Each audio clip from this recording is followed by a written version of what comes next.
오늘 여호사밧이라고 하는 이 유다 왕에 대한 이야기를 좀 함께 나누려고 합니다.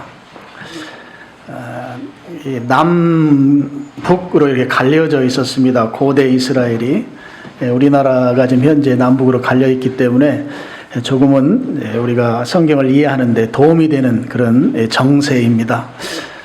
남쪽 왕국에는 20명의 왕이 있었고 북쪽은 19명의 왕이 있었습니다. 남쪽 왕들 가운데 그래도 착한 왕, 선한 왕은 보통 학자들이 4명을 지적하는데요. 오늘 이야기하고자 하는 여호사밧은 선한 왕입니다. 유대의 4번째 4대 왕이었고, 또 선한 왕은 그 후에 아버지 아사 왕이 또 선한 왕으로 또 소개되고, 그리고 우리가 잘 아는 히스기야, 그리고 성전을 수리하면서 율법책을 발견하고 말씀대로 돌아가자고 외쳤던 요시야 왕, 이렇게 4명이 선한 왕인데요. 여호사밧은 그가 하나님 전적으로 의지하고 또 하나님을 찾고 하나님께 예배하고 신앙하는 그런 신앙적으로 출중한 그런 왕이었습니다. 오늘 내용은 그렇게 살았던, 물론 흠이 없는 경우는 없습니다. 우리 보통 다 장점이 있으면 약점이 있는 게 왕이 아니라 천하의 누구도 다 맞습니다. 그래서 여호사밧에게서 선한 왕이다, 하나님만 의지했다. 근데 의지 아니지 하는 분도 많이 있지 않느냐? 있습니다. 그렇지만 그의 인격과 삶은 하나님께로 향해 있었습니다. 하나님 앞에 그 선한 삶을 살고 하나님 의지하고 하나님 인정하고 하나님을 찾는 삶을 사는, 신앙적으로 하나님께로 가까이 나아가고자 하는 그런 사람이 한 나라의 왕이고, 그러면 그 나라는 태평성대를 이루어야 우리가 보통 가지고 있는 신앙 공식으로는 맞습니다. 신앙생활 잘하고 열심히 주일 지키고 또 교회 봉사하고 그러면 일이 좀 잘 풀리고 좀 평안한 삶이 우리의 삶이 되어야 이제 맞다 하는 것이 우리가 갖는 일반적 상식이죠. 근데 오늘 20장에는 이제 20장을 시작하면서 여호사밧에게 그가 기대하지 않았던, 생각하지 못했던 큰 문제가 발생합니다. 20장 1절과 2절을 보면 그 후에 모압 자손과 암몬 자손들이 마온 사람들과 함께 와서 여호사밧을 치고자 한지라 그랬습니다. 그 남왕국 유다의 주변 국가들이 군사동맹을 맺은 거예요. 그리고 연합군을 이끌고 이제 여호사밧이 통치하고 있는 남왕국 유다를 공격하기로 하고 지금 치러 올라온 것입니다. 왕년에는 그 주변 국가들이 서로 친하지가 않았습니다. 근데 하필 여호사밧이 이제 통치기에 들었을 때, 그때 그들이 서로 군사적으로 동맹을 맺고, 동맹을 맺는 것도 괜찮은데 하필이면 여호사밧을 공격하기 위해서 지금 전쟁을 그 여호사밧과 싸우게 지금 진입하고 있는 그런 상황이죠. 2절도 보시면 어떤 사람이 와서 여호사밧에게 전하여 이르되 큰 무리가 바다 저쪽 아람에서 왕을 치러 오는데 이제 하사손 다말 곧 엔게디에 있나이다. 엔게디는 예루살렘에서 굉장히 가까운 지역의 그 골짜기입니다. 가까이까지 지금 그 사람들이 몰려와 있습니다. 이런 것이죠.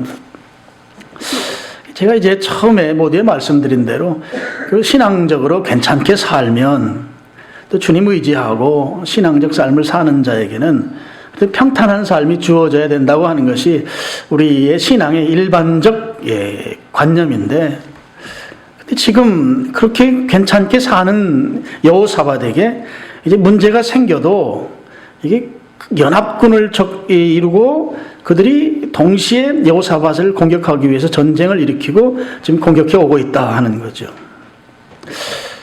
신앙적으로 바르게 살면 문제가 발생하지 않아야 한다 하는 것이 우리의 일반적 생각인데요. 근데 문제가 발생합니다. 그것도 감당하기 어려운 문제가 지금 여호사밧에게 지금 발생했습니다. 우리 이런 질문할 수 있죠. 왜 괜찮게 사는데, 신앙적으로 주님 앞에 바르게 살려고 몸부림을 치는데 왜 이런 일이 생기느냐 하는 거죠. 왜 착하게 사는데 그에게 고통이 심하게 오느냐? 왜 주님 앞에 바르게 살려고 몸부림을 치는데 왜 자꾸 어려울 때만 전화가는가? 이런 질문들입니다. 그 왜 그러냐? 저는 제가 성경을 쭉 묵상하면서 지금까지 이제 경험하는 목회적 경험으로 보면 인생이 그런 것이다 하는 답을 내놓을 수밖에 없습니다.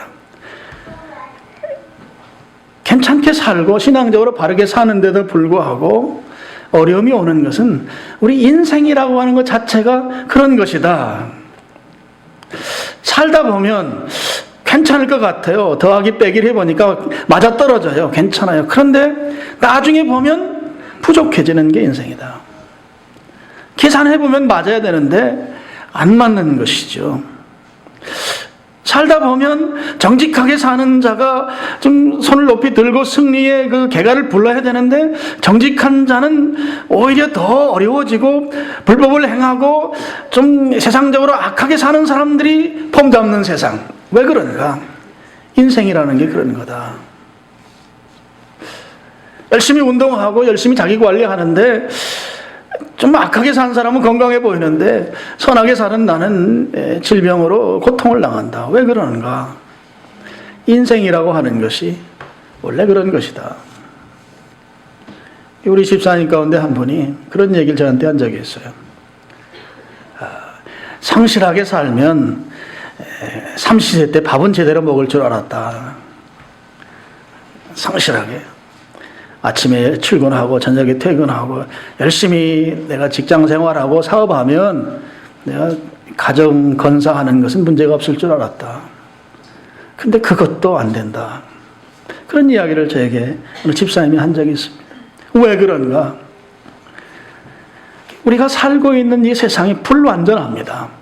그리고 우리는 부족합니다. 우리 속에 죄로 말미암은 결핍이 있어요. 결핍이 있는 이 세상 속에서 우리가 살아간다고 하는 것이 우리 계산해보지만 계산으로는 흑자가 나야 맞지만 결국 살아보니 적자가 나는 인생. 신앙적으로 산다 할지라도 문제가 발생하는 것이 오늘 우리 인생이 아니냐 하는 것이죠. 중요한 것이 있습니다. 무엇인가 하면 우리의 삶 가운데는 내가 생각하지 못했던 어려움이 올 수 있어요. 뜻하지 않았던 그런 위기가 올 수 있습니다.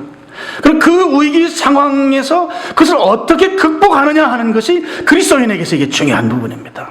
오늘 여호사밧은 그가 생각하지 않았던 아주 큰 위기가 그에게 닥쳤습니다. 근데 그가 이 위기를 잘 극복해내는 내용이 역대하 20장의 내용이에요. 이 상황 속에서 우리가 교훈을 얻고 오늘 우리 삶 가운데 그래 인생이니까 그렇다라고 하는 데서 우리가 거기서 낙심할 수 없는 이유가 그런 상황일 때 우리가 그것을 극복해내고 그 속에 하나님의 역사하심을 발견하고 다시 용기를 가지고 일어나게 만드는 그 하나님의 뜻을 오늘 여러분이 발견할 수 있기를 축원합니다. 여호사밧 왕이 그 소식을 듣고 첫 번째 보인 반응은 3절 말씀이에요. 3절 모두에 뭐라고 표현되어 있는가 하면 여호사밧이 두려워하여 그랬습니다.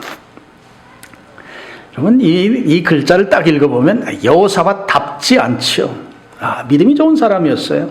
본인만 자기 신앙만 관리한 게 아니에요. 백성들을 방문해서 백성들을 향해서 믿음으로 살아라, 하나님 중심으로 살라고 하는 것을 가르쳤던 왕입니다. 그런데 지금 이 상황, 이 위기, 큰 문제를 앞에 놓고 여호사밧이 첫 번째 보인 반응은 두렵다.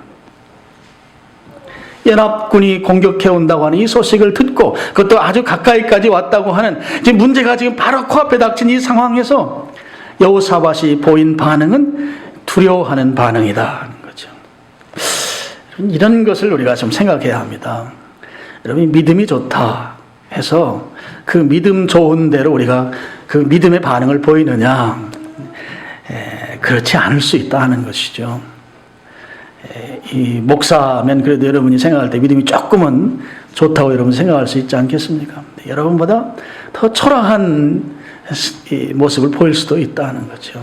어떤 상황 앞에서 그 상황이 믿음 좋은 사람으로 그렇게 여겨질 만한 태도를 보이지 못하는 경우들이 있을 수 있다는 거예요. 어떤 경우는 담대할 수 있어요. 상황마다 참 초라한 모습을 보일 수도 있고, 어떤 때는 정말 믿음 있는 사람처럼 보일 수 있고요.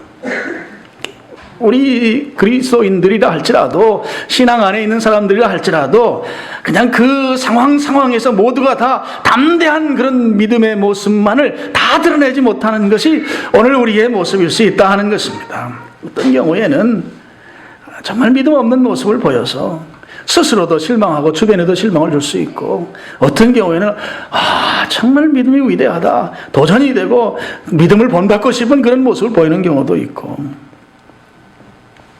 지금 여호사밧은 믿음 있는 사람이었어요. 우리가 앞에 내용을 다 살펴보진 않았지만 그 믿음의 사람이었는데 믿음 없어 보이는 행동을 지금 보이고 있는 것이죠. 그럼 이 두려움의 문제를 해결해야 합니다.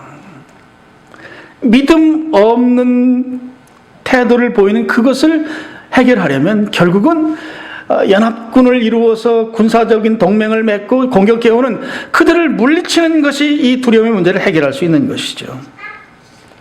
우리가 어떤 문제를 만나게 됐을 때, 어떤 어려운 상황이 됐을 때 그 문제를 대하는 태도 또는 문제를 해결하고자 하는 그런 우리의 방식은 다 다를 수 있습니다. 지금 여호사밧이 그런 문제를 겪으면서 그 속에서 좀 어떻게 보면 인간적인 반응일 수 있지요. 두려워하고 있습니다. 그럼 이 두려운 문제를 해결해야 하는데 그 해결 방법이라고 하는 것이 사람마다 좀 다르다 하는 거죠. 그럼 여호사밧은 어떻게 이 문제를 해결했는가? 3절을 다시 보시면요, 여호사밧이 두려워하여 여호와께로 낯을 향하여 간구하고 온 유다 백성에게 금식하라 공포하며. 여호사밧이 자기가 감당할 수 없는 문제를 두고 두려워 떨다가 지금 이 문제를 해결하기 위해서 그가 취한 태도, 행동은 여호와께로 낯을 향해서 간구했다. 하나님께 이 문제를 해결해달라고 하나님을 향하여 기도했다 하는 것이죠.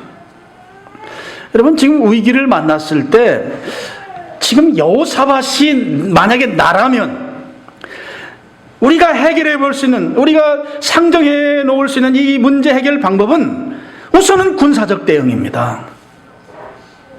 사실 왕은 그 한 이 민족의 안위를 책임진 사람이죠. 특별히 고대 국가의 왕은 군왕이에요. 전쟁이 나면 맨 앞장서서 나가 싸워야 됩니다. 이런 상황에서 먼저 취해야 될 행동은 군사적 대응이란 말이죠. 그런데 지금 여호사밧이 군사적 대응은 하지 아니하고 그가 낯을 하나님께로 향해서 하나님께 간구하는 행동을 하고 있습니다. 지금 이 모습, 이 상황이 지금 우리 앞에서 펼쳐지고 있다고 하면 우리가 어떤 반응을 보이겠습니까?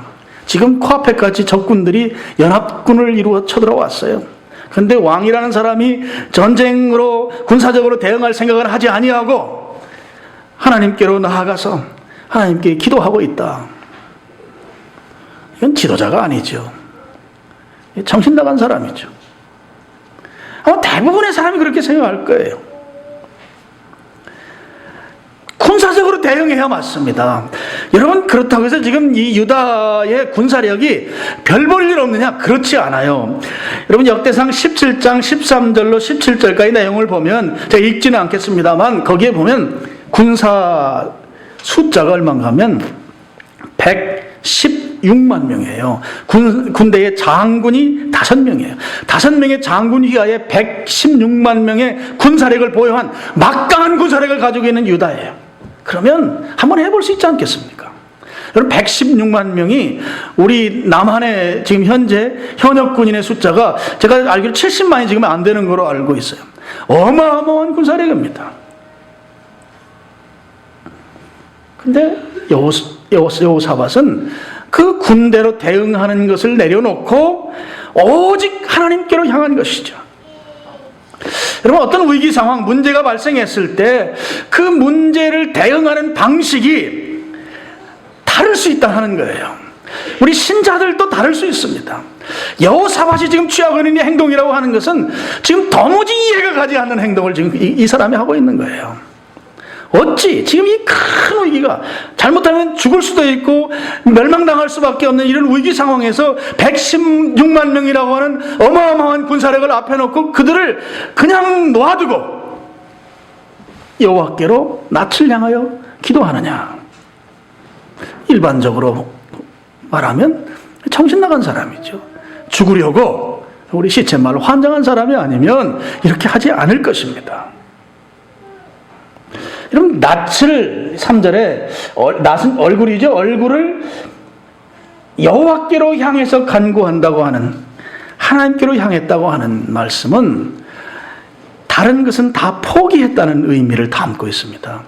오직 하나님께서만 해주실 것에 대한 기대를 가지고 다른 모든 것, 내가 가지고 있는 군사력, 내가 가지고 있는 모든 다른 내 자원은 다 내려놓겠다는 거예요.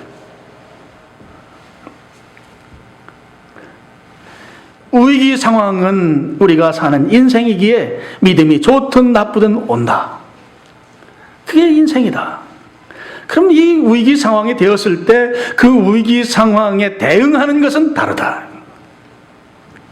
요사밧은 능히 군사적 대응이 가능한 그런 실력을 가지고 있었음에도 불구하고 그걸 내려놓고 포기하고,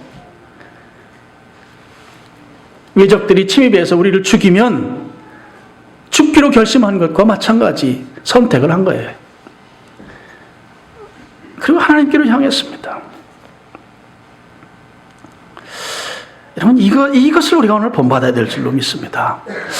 여호사밧이 자기가 할 수 있는 것들, 그것이 정말 무용하다고 생각하고 내려놓고 오로지 하나님만을 향해서 하나님께로 집중하는 이의 모습, 이 신앙, 할 수 있는 것들을 다 포기하고 하나님께서 나에게 함께 하시지 아니하시면, 나를 도우시지 아니하시면 나는 그냥 망할 수밖에 없습니다. 죽을 수밖에 없습니다. 하나님이여 나를 도와주세요. 이 신앙의 태도, 이 여호사밧이 지금 보여주고 있는 모습입니다. 한 가지 중요한 점이 또 있어요. 4절 하반절에, 3절 하반절부터 4절을 보면 백성들에게 여호사밧이 금식하라 했습니다. 위기 상황에서 백성들에게 금식하라고 하는 거죠. 4절 말씀 우리 다시 같이 봉독해 보겠습니다. 유다 사람이 여호와께 도우심을 구하려 하여 유다 모든 성읍에서 모여서 여호와께 간구하더라. 한 가지 중요한 점이에요. 여호사밧만 홀로 독자적으로 그렇게 한 것이 아니라 백성들이 함께 합심해서 하나님께 나아가 기도했다 하는 것입니다. 여러분 13절 그 뒤에 보시면 이런 표현이 나옵니다. 유다 모든 사람들이 그들의 아내와 자녀와 어린이와 더불어 여호와 앞에 섰더라. 유다 민족이라 하면 어린아이, 어른, 나이 먹은 사람, 젊은 사람 할 것 없이 전부 다 여호와 앞에 섰다 하는 거죠. 이 위기 앞에서 모든 백성들이 여호와 앞에 섰습니다. 이제 하나님께서 어떻게 하셔야 돼요? 지금 적은 지금 코앞에까지 쳐들어왔어요. 세상에 유다 백성을 그야말로 멸망시키기에 아주 절호의 기회죠. 다 사람들이 성전에 다 몰려가서 그 앞에 민족이 다 서 있으니 그거 얼마나 공격하기가 쉽습니까? 우리가 가지고 있는 일반 상식과 세상 지식으로 보면 이건 멸망했다, 뼈도 못 추린다, 이런 결론이 나와야 맞는 것이죠. 모든 사람들이 다 여호와께 나왔다. 우리 성경 구절 하나만 좀 스크린에 보여주세요.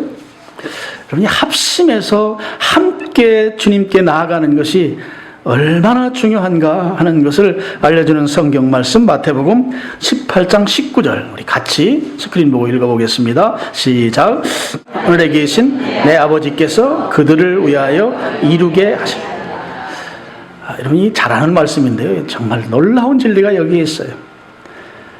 두 사람이죠. 한 사람이 아니라 두 사람부터 이제 비로소 공동체가 시작이 되고 교회가 거기서도 시작이 돼요. 교회는 한 사람을 교회라 하지 않아요. 한 사람이 아닌 그 이상이니까 두 사람 이상이 교회입니다. 두 사람이 땅에서 무엇이든지 구하면 구하는데 제한이 없습니다. 무엇이든지 다 기도할 수 있다. 무엇이든지 다 주님 앞에 요구할 수 있다. 근데 중요한 용어가 하나가 있어요. 합심해야 한다는 거죠. 합심해서 구하면 하늘에 계신 내 아버지께서, 그 다음 말이 더 중요합니다. 기도한 그들을 위하여, 기도한 그들을 위해서 하늘에 계신 아버지께서 이루시게 하리라 하는 것입니다. 기도한 자들을 위해서 하나님께서 응답하신다. 여러분, 함께 기도하는 것은 위대한 능력이에요. 하나님께 합심해서 함께 기도하면 응답해 주신다 하는 것입니다. 함께 기도한다고 하는 것이, 여러분, 우리 같이 여럿이 모여서 기도한다는 그 의미를 넘어서는 뭐가 있어요? 합심이 있어요. 합심, 하나됨이 있어요. 마음을 같이하여 기도하기를 전혀 힘쓰시라. 사도행전 1장 14절. 마음을 같이함이 있어요. 한 마음으로 기도하는 것입니다. 한 기도 제목으로 기도하는 것입니다. 합심하는 것. 지금 유대인들이 아이들이 나오고 아내들이 나오고 자녀들이 나왔다고 하는 것은 합심한 거예요. 합심한 것. 마음을 같이 한 것입니다. 마음을 같이 하지 않으면, 야, 너는 집에서 텔레비전 보고 있어. 나만 갔다 올게. 당신이 힘들지? 당신은 집에서 좀 쉬어. 나만 갔다 올게. 합심이 아닐 경우에, 내가 그래도 집사인데 좀 얼굴은 내비쳐야지. 나만 잠깐 갔다 올게. 이건 합심이 아니죠. 합심 기도의 놀라운 능력입니다. 그래서 이 합심한다고 하는 것이 오늘 우리 시대의 과제예요. 또 우리 교회의 과제예요.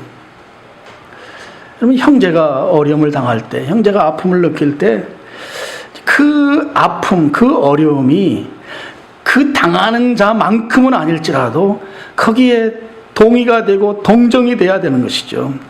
같은 아픔을 똑같은 크기로 느끼진 못할지라도 그 아픔에 함께 참여하는 것이 합심의 기본입니다. 그래서 이걸 영적 동정심 그래요. 영적 동정심. 형제가 고통당하는 것이, 내가 직접 그 고통은 당하지 아니하지만 내가 그 형제를 좀 무엇을 도울 것이 있을까? 내가 무엇인가 그에게 어떤 행동을 했을 때 그 형제가 이 아픔이 조금이라도 덜어질 수 있을까? 이 마음을 갖는 것이 합심이에요. 속으로 누가 어려움을 당하면, 그래, 너 좀 당해봐야 돼. 겉으로는 안 그러지만 속으로, 그래, 너 그때 나한테 좀 어렵게 했었지? 좀 당해봐야 돼. 이런 마음이 혹시라도 안 계시겠지만 혹시라도 그런 마음을 조금이라도 먹은 적이 있다면 오늘 이 예배당을 떠나기 전에 주님 앞에 회개하고 가시길 바랍니다. 합심의 기도, 합심의 능력이 마음을 같이 하는 거예요. 영적 동정심을 가져야 돼요. 그래서 우리가 한 형제됨, 한 공동체라고 하는 것이 미사강변교회 성도입니다. 미사강변교회 집사입니다. 이것으로 하나됨을 그대로 증명할 수가 없어요. 하나됨이 나타나야 돼요. 그래서 이 꿈 같은 것이죠. 형제가 어려움을 당하면 우리 같이 협력해서 십시일반으로 돕고 또 위로하고, 저도 잘 못합니다만은 우리 그런 이 태도들이 우리 속에 있어야 되죠. 근데 속에 그래, 저도 한번 겪어봐야 돼, 이런 마음이 든다면 그건 아주 결코 옳지 않은 것이죠. 여러분, 기도는 하나님께서 일하시게 하는 방편입니다. 수단입니다. 하나님이 일하시게 하는 거예요. 제가 자주 말씀드리잖아요. 하나님이 일하시는데 하나님 일하고 싶어 하셔요. 근데 왜 일하지 아니하는가? 우리가 기도하지 않기 때문이에요. 하나님은 기도에 응답하는 방식으로 일하십니다. 제가 자주 말씀드리잖아요. 왜냐하면요, 가장 큰 이유가 하나가 있어요. 하나님께서 그 일 하셨다고 하는 것을 우리들로부터 고백받기를 원하시기 때문이에요. 근데 기도하지 않았는데 퍼주으면 그래도 내가 괜찮은 놈이다 이렇게 생각하는 거죠. 내가 잘났기 때문에 이 정도는 내가 누려야 된다 이렇게 생각하는 것이죠. 하나님이 주셨음에도 불구하고 기도한 자들은 하나님이 주시면 그래 하나님이 주셨습니다. 하나님이 하셨습니다. 기도는 그런 고백을 만들어내게 되어 있는 것이에요. 그래서 하나님 여러분 개인을 위해서요, 여러분 가정을 위해서요, 여러분 자녀를 위해서 하나님 일하시길 원하십니다. 지금도 그렇게 사무쳐 일하시길 원하세요. 기도 안 하면 일 안 하시는 거죠. 기도 안 했는데 잘 되면 폼 잡기 때문에 하나님 영광 가리기 때문에 일 안 하시는 거죠. 이 합심 기도의 위력, 이 능력을 여호사밧이 알았다 하는 거죠. 그래서 백성들에게 기도하게 했어요. 근데 백성들이 다 순종했습니다.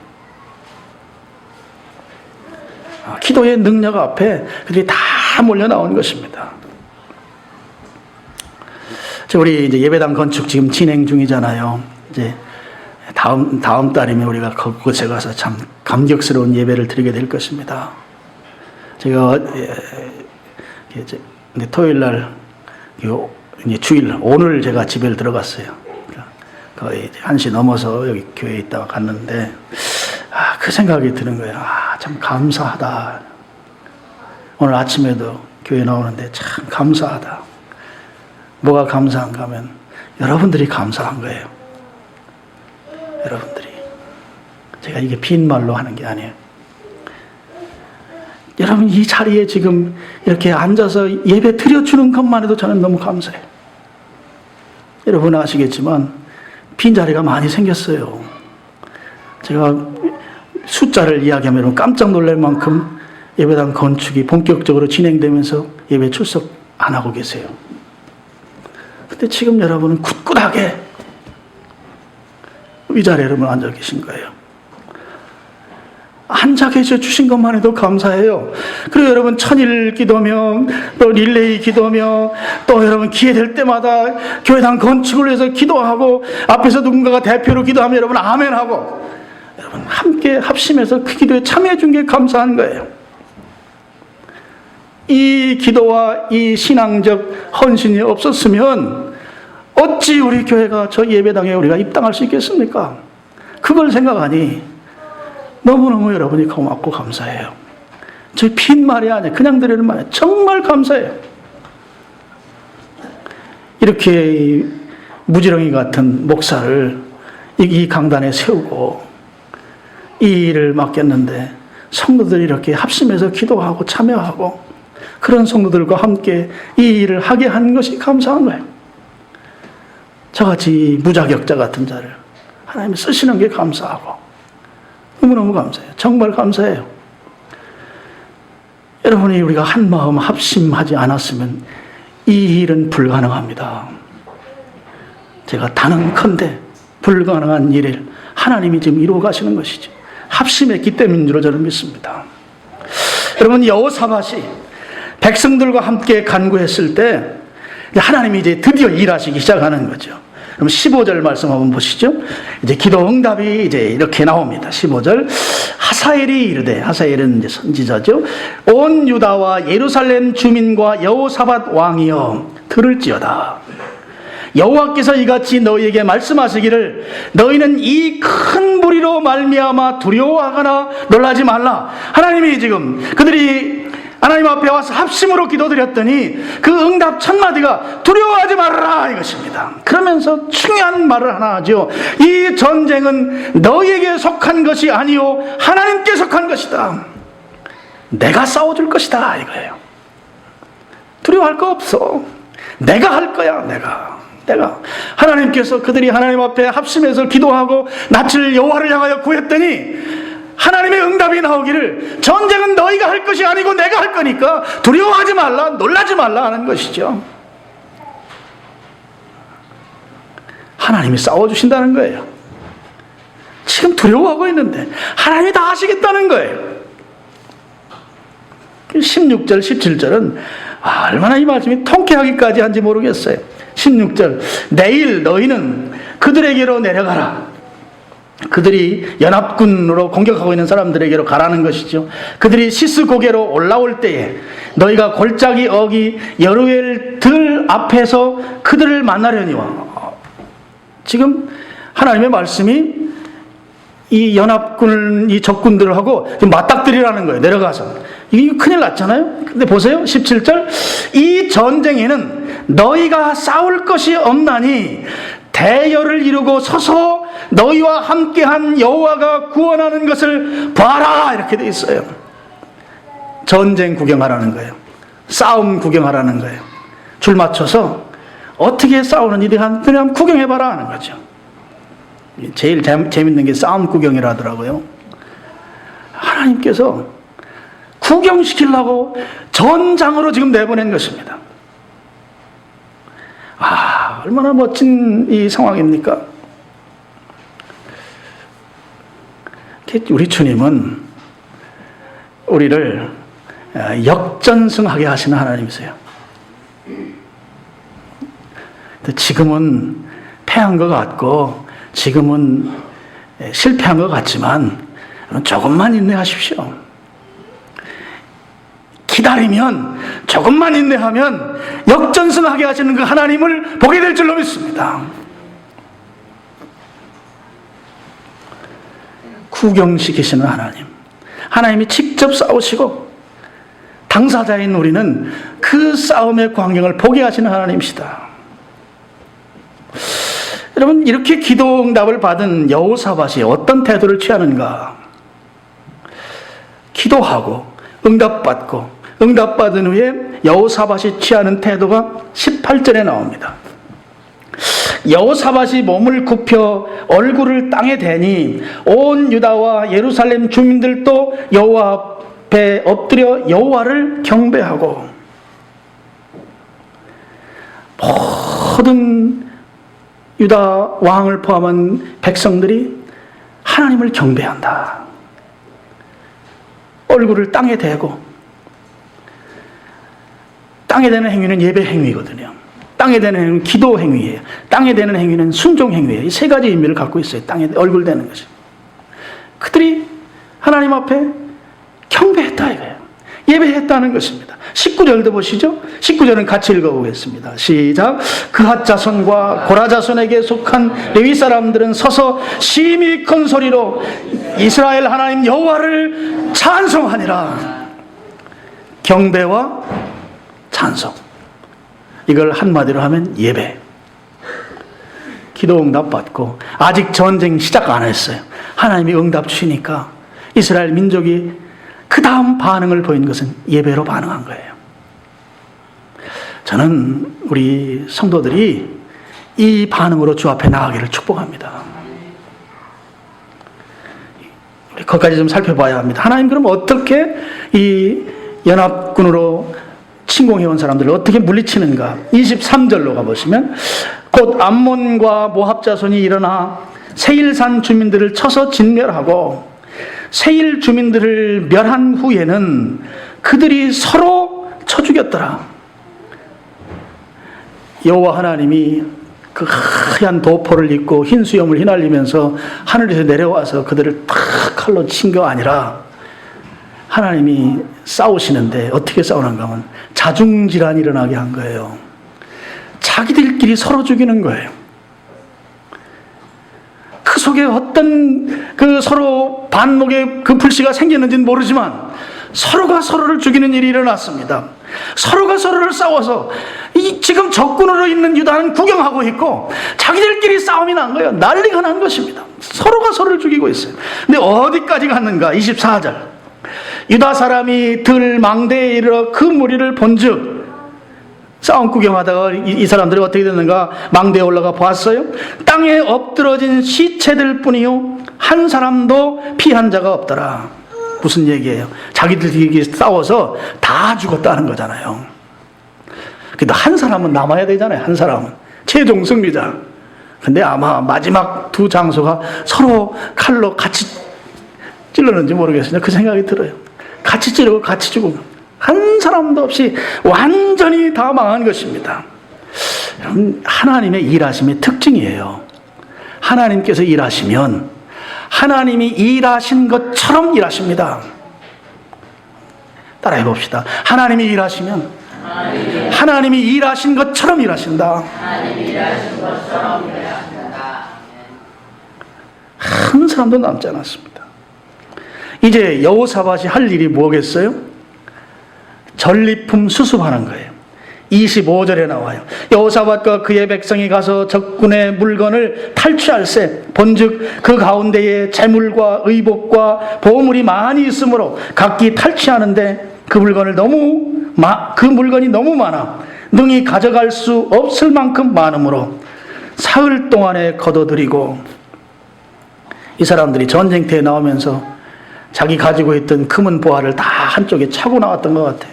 근데 얼마나 많은지 가지고 갈 수 없을 만큼 많다.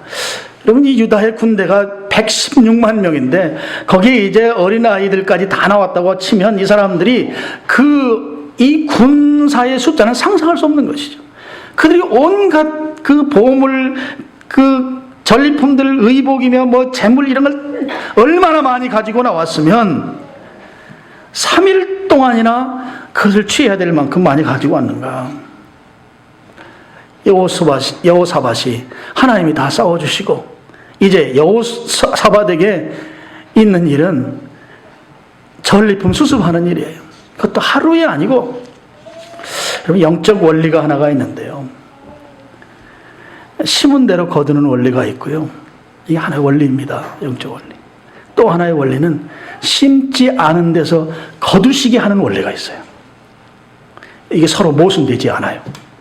심은 대로 거두게 하는 원리가 있습니다. 심지 않은 데서 거두게 하시는 원리가 있어요. 신약 성경에서는 5달란트 받았던 자가 이 원리에 적용을 받습니다. 구약에서는 가나안 땅을 정복할 때 이 원리가 적용됩니다. 은혜이죠, 은혜. 내가 수고하지 않았는데 거둔단 말이죠. 심지 않은 데서 거두게 하는 이 은혜를 오늘 저와 여러분이 받을 수 있기를 축복합니다. 좀 아멘 좀 크게 하십시오. 아멘. 여호사밧의 백성들이 심지 않은 데서 거두시게 하는 하나님의 축복을 받으신 것이죠. 자, 이제 보세요. 그래도 하나님 괜찮게 신앙생활하고 하나님 믿는다고 믿고 믿음이 좋은 사람이라고 이렇게 여겨졌던 여호사밧이 어느 날 감당하기 어려운 문제가 생겼어요. 이 문제는 누구에게나 생기는, 인생은 그런 것이다. 문제가 생길 수 있어요. 신앙이 좋은 사람이나 나쁜 사람이나.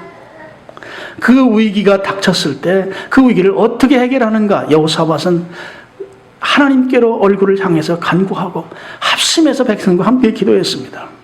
그랬더니 3일 동안 수습해야 할 만큼 엄청난 이 전리품들을 그들이 누리게 됐습니다.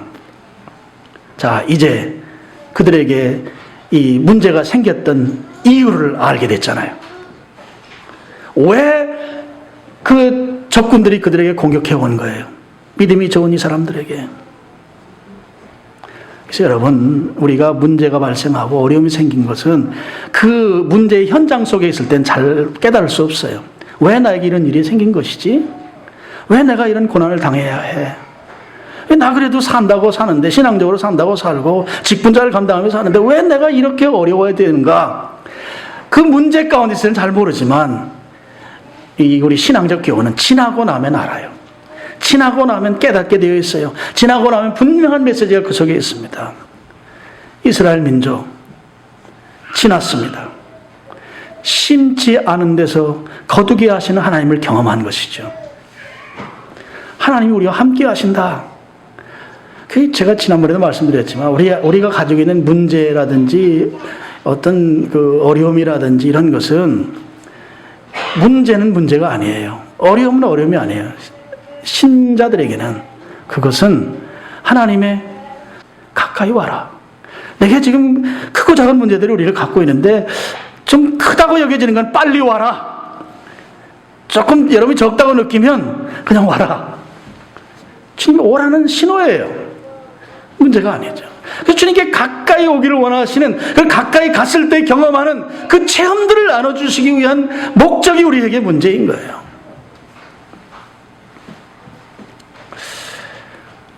이스라엘 민족은 이 위기를 겪고 나서 그야말로 재정적인 큰 복을 받았지 않습니까?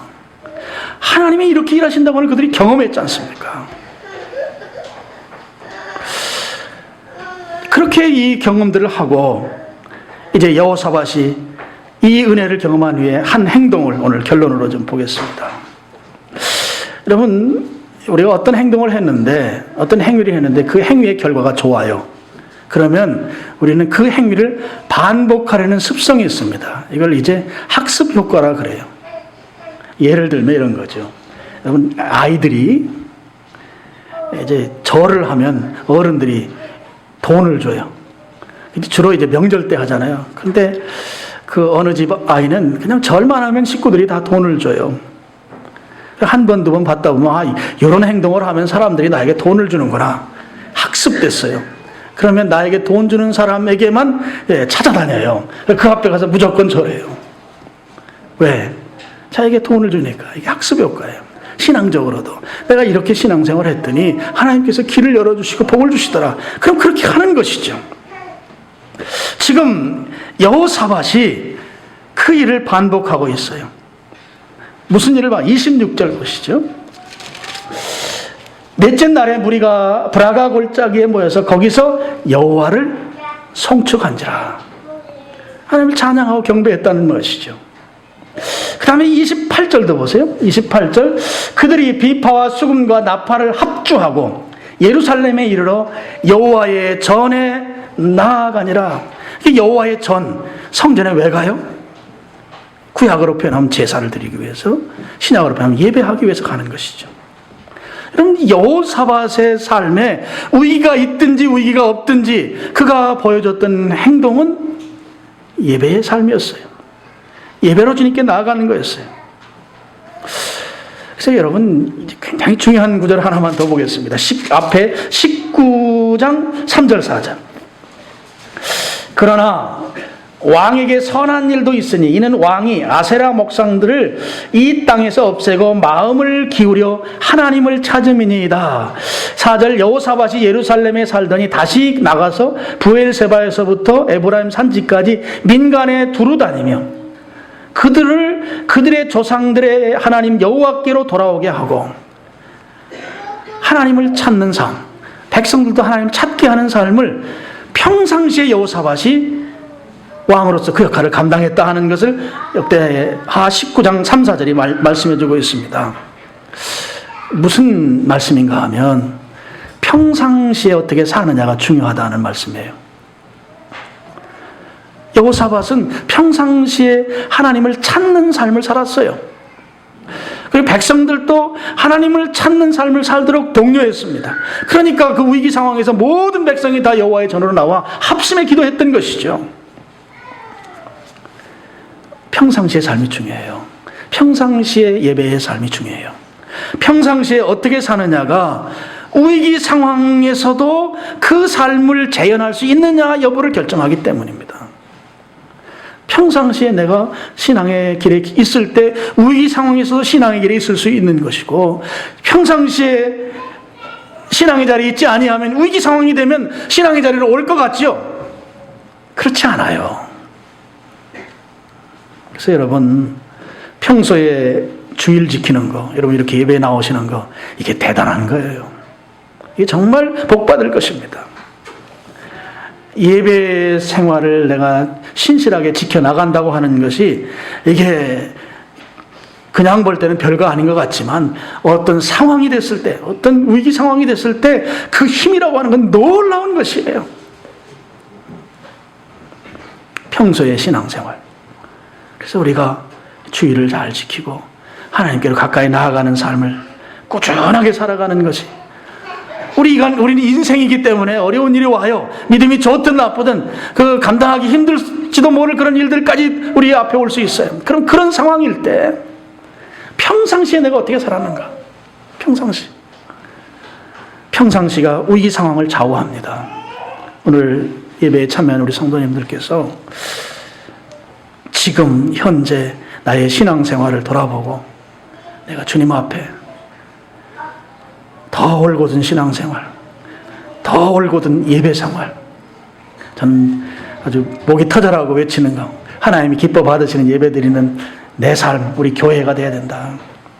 여러분, 예배를 여러분 삶에서 가장 소중한 가치로 여기고 예배의 삶을 올곧게 지켜나갈 때, 평소에 그렇게 하시면 우리 인생에 크고 작은 문제들이 올 때, 그때 그 위기는 오히려 전화위복, 그 위기 상황이 심지 않은 데서 거두게 하시는 하나님의 은혜를 경험하게 한다. 이 사실을 여러분이 믿으시고 신실하게 신앙의 자리를 올곧게 지켜나가는 여러분 되시기를 주님의 이름으로 축원합니다. 아버지 하나님,